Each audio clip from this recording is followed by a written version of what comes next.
Hello, everybody. Welcome to another conversation. Today, I'm joined by Max, not Justin. If you're noticing a little difference in the lineup today, but we are both honored to welcome Lee. Lee, welcome to the show.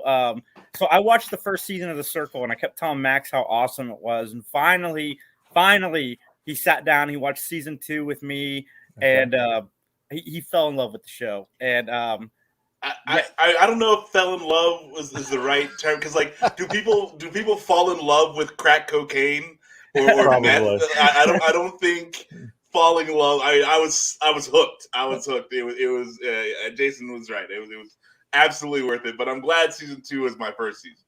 Well, awesome. Have you gone back and watched season 1 yet, Max? No, I don't want to do that to myself. Okay, so it's not an addiction then. No, I watched season 3 right after I watched season 2. Okay. So I'd gotten a good dose of The Circle. I haven't gone back to it yet, so I still have season 1 in pocket. Season 1, 2, 3. I've watched the French version. I've watched the I remember you were watching version. Brazil. But that's too much. You were one of our favorites of season 2. You and Courtney and Emily. Jack who did Emily. Yeah. Also, John. Lisa. So, What's so cool to me is that you guys are all friends. Like the season 1 cast and you guys, and the season 3 cast and you guys. How does that friendship come about? Like after the show, do they contact you? Do you contact them, or it just happens naturally? It's kind of both, really. I think for season 1, a lot of them reached out to us and then, just kind of welcomed us, because you think about it, it's an unusual experience that we all share, regardless of the season that you're in. And so, that's kind of how it happened. I kind of was reaching out to season 3 cast as it started coming out, and they've all been fantastic. And then they have these reunions. Like I went to LA and I've gone to New York and met some of them in person. Actually, I'm gonna be hosting Jackie from season 3 will be coming. She's got an event that she's doing here in Dallas, and she's gonna come a couple days early and hang out, and so it'll be fun. That's awesome. She's on my. No, sorry. It's just it's got to be easy for you guys to communicate. When you just start texting each other, it's just like you're back on the show, right? Yeah, right. Exactly. I saw an interview with Joey, and he didn't get into too much detail, but he was talking about the casting process as something that you guys all share and how tough it is. Like, what is it like? You finish watching season 1, you decide you want to be on the show. What's the process to that, and then the camera's rolling? So I watched the show based on we were in lockdown, and it was 2020. And it actually, I know the show came out in January, but my niece and nephew, we weren't able to see each other, and I wanted to see their kids and all that. So they just said, Uncle Lee, there's this show on Netflix. Let's watch it. And we started watching it right at lockdown, to be honest, middle of March. And we'd watch an episode and then we'd Zoom. We didn't even know what Zoom was at the time. They did probably, but I didn't. And so we'd talk about it. Well, I fell in love with the whole concept. I love reality TV. I actually enjoy competition reality in particular. And so come May or something, I think I was searching about The Circle, and up popped this thing about, hey, why don't you apply? I thought, well, I'll just do that. Why not? Well, it was I'm telling you, Jason, I was typing. It felt like hours. It was probably only about 40 minutes about my life story, who I was and all that. I sent that, I hit the submit button, and then they said, I need a video. And I'm like, I'm done. I was doing this for fun anyway. And so I ignored it. Well, then I started getting emails about once a week. Hey, finish submitting your application. Please send us a video. And I thought that was just an automated thing. About mid-July, I get an email and I go, it was very personal, and hey, we're really interested. So I thought, well, I'll just grab my phone, and 5 minutes later, send it up. And the next day I got a call. But that was just the beginning of the process, because you go through lots of levels. They want to make sure you're a sane person somewhat. And I mean, how much is it like they're worried that you're catfishing them? Like, it's kind of interesting, where it's like, okay, well, we've called this person. He's not anything that he said he was, but like, do we still run with it or whatever? So there's got to be a good amount of vetting to make sure, right? Yeah, they Max. All reality shows do background checks on this. I have heard, and they did a full background check. They did a psychological test on me. I had to, all kinds of stuff. They want to make sure we're, have the drama, have the fun, but you don't want a serial killer. Right? Yeah, you want everyone to go home safe and sound. For Right? Sure. Exactly. How long are you guys in that apartment? A while. I kind of lost track of time, Jason. I was like, what the, they don't tell you, there's no clocks. They don't tell you what time it is. The blinds are pulled. And I don't know. I went there in late September and I got home Halloween when that was so, and I had some quarantining going on too. So I'm not sure how long I was in the actual apartment. It's a great apartment though, don't you think? It was that's pretty really cool. Weird. So they don't have any clocks at all? Nope. You're not allowed to bring a clock? Nope. Huh. They take your phone. They take everything. You go in, it is circle 24/7. Yeah, and then you just don't know what time. Okay, so that's kind of cool. I never thought about that. I find it fascinating that I lost my train of thought. Guess it wasn't that fascinating. But you decided to go catfish on your season. That's what it was. What was the main process behind that? Like, when you were deciding how you're going to play, what made you choose catfish? I having watched the first season and knowing that all of them were fairly young, and I'm this old guy, I thought that would have put a target on my back if I'd come in as myself. And so that was the reason I created the River character, and my friend Doak got his pictures. And I told him from the get-go that's what I really wanted to do. And because I really wanted to, as a writer, I've created thousands probably of characters because all the words I've written. And so I thought, wouldn't that be fun to create a character and then really embody that person? And so that's why I did it. I find it fascinating that everybody's gung-ho about finding the catfish, when actuality, in order for the catfish to work, it has to be them to some degree. Like, you have to somewhat inject yourself, or else, like in season 3, that lady that was a catfish, they found out because she was so, one-dimensional, never got deep. So I've always wondered, like, why is the obsession for catching the catfish when it should just be about making the connections? Because, like I said, most of the catfish on that show are genuinely who they are to some degree.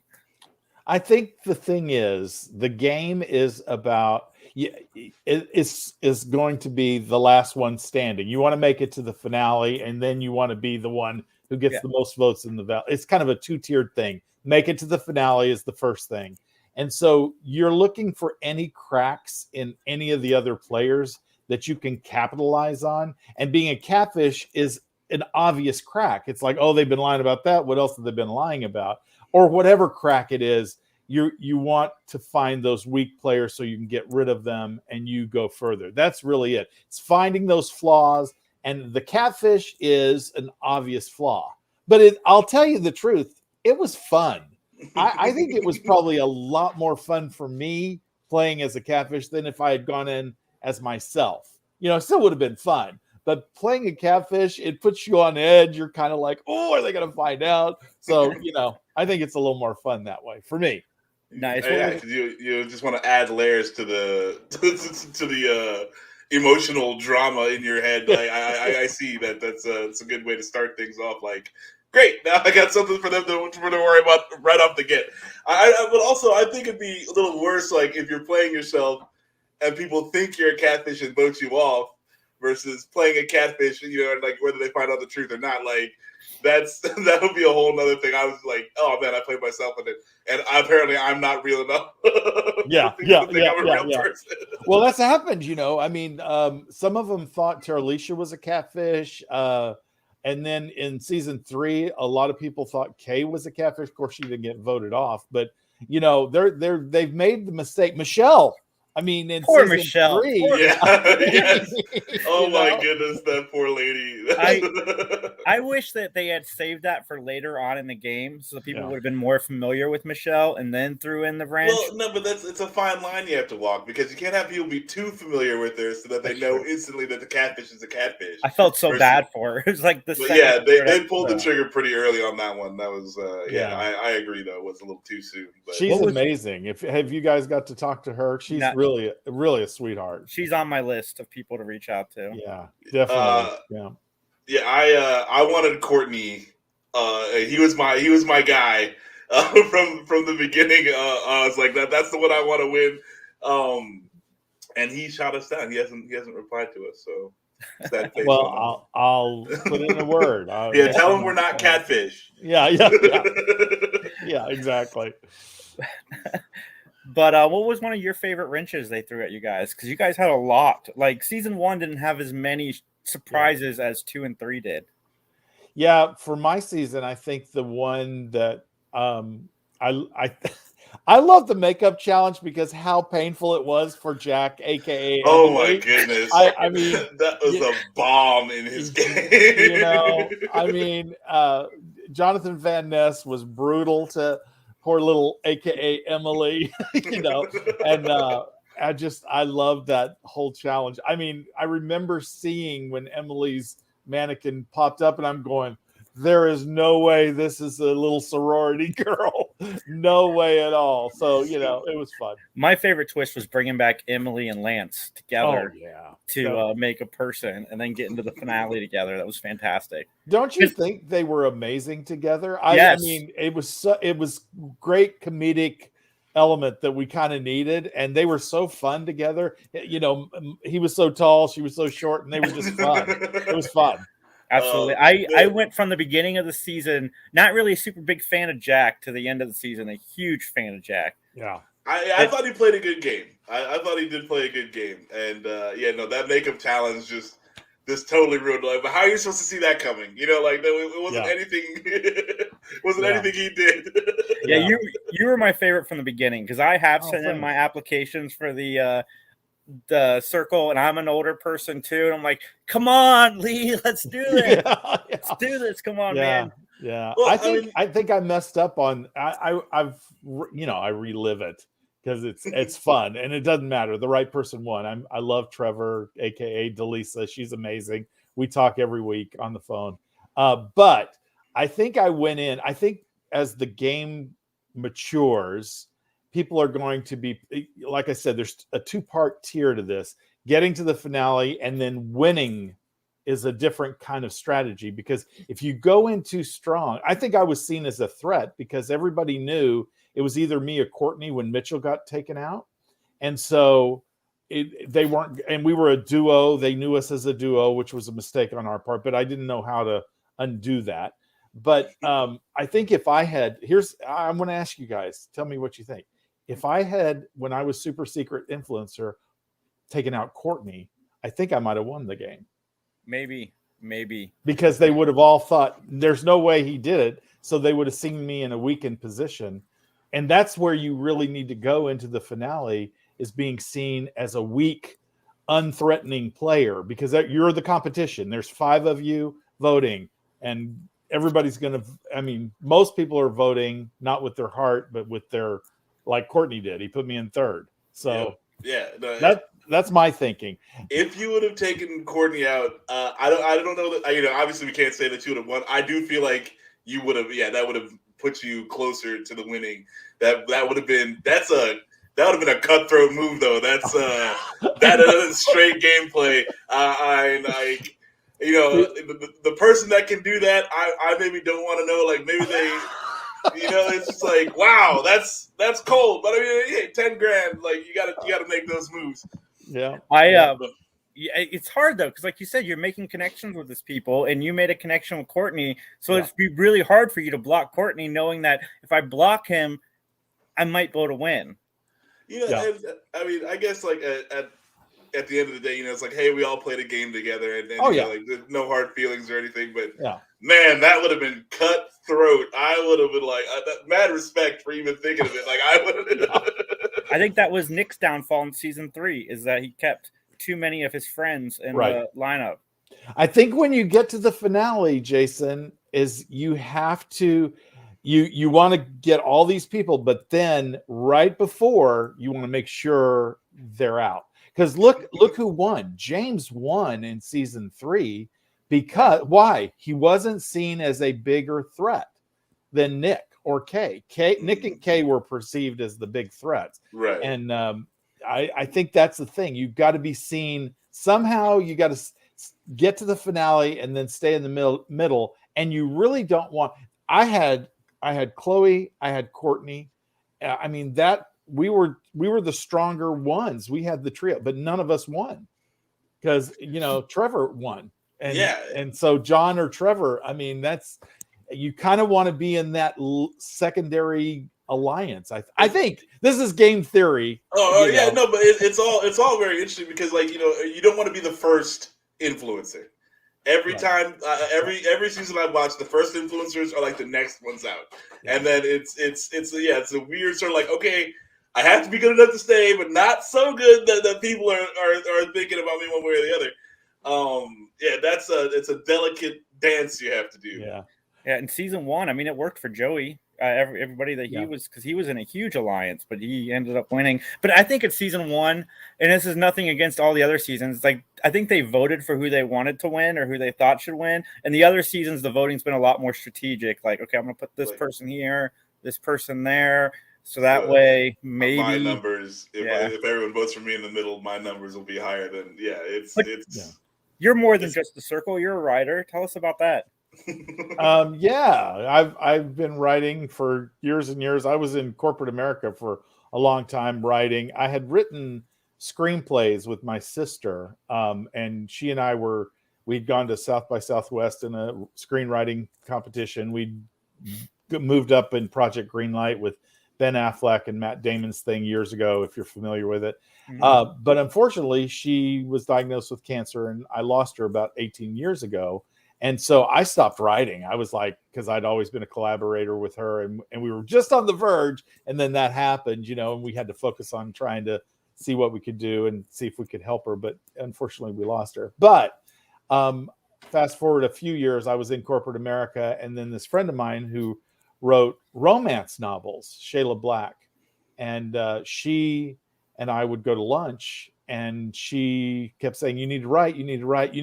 There's a new genre of very hot erotic romance that is just selling like crazy.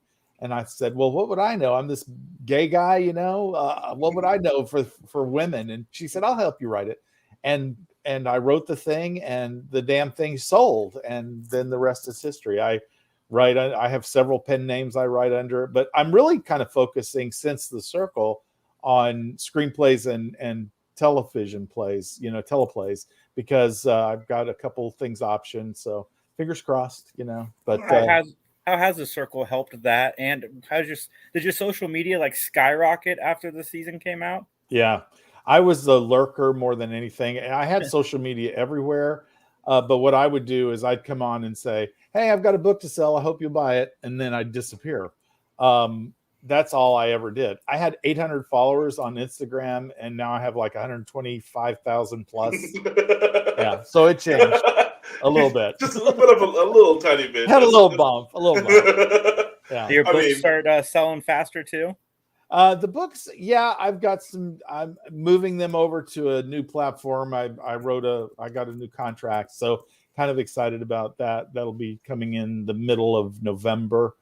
So we'll be, well, gosh, we're here, aren't we? About November 10th, I think. That's like a week away.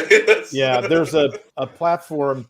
Asia has done this a lot. It's where you, it's called Radish Fiction, where you get like chapters or episodes of a book. Instead of buying a book, you get a chapter or two free, and then you get, and if you like it, you use coins, you get like any of these platforms, and you can keep buying. And instead of a book being just, hey, maybe 100,000, it could go on and on if you like the characters, if the writers continue to write it. So, okay. Yeah, I'm kind of excited about that coming out. So that's awesome. I want to thank you so much for coming on and talking to us. This has been an absolute blast. Well, you guys have been a blast, and I say grow the mustache back. That's just my vote. I mean, right? He looked good with it. It was solid. Yeah. It would be very solid, Jason. I think. I was impressed. It didn't look like I was driving a big van. I gotta say. You looked like a coach, not like a creepy want some candy guy. Like that. That's right. That's right. Well, thank you so much for having me. It's been a real blast. Yes, and please send me that link when it comes available, so I'll share it everywhere. Everybody follow Lee at Lee Swift Author on the social medias. I will put all the links down below. Please hit that like, subscribe, and follow us at 3 Geeks Podcast. And watch the circle.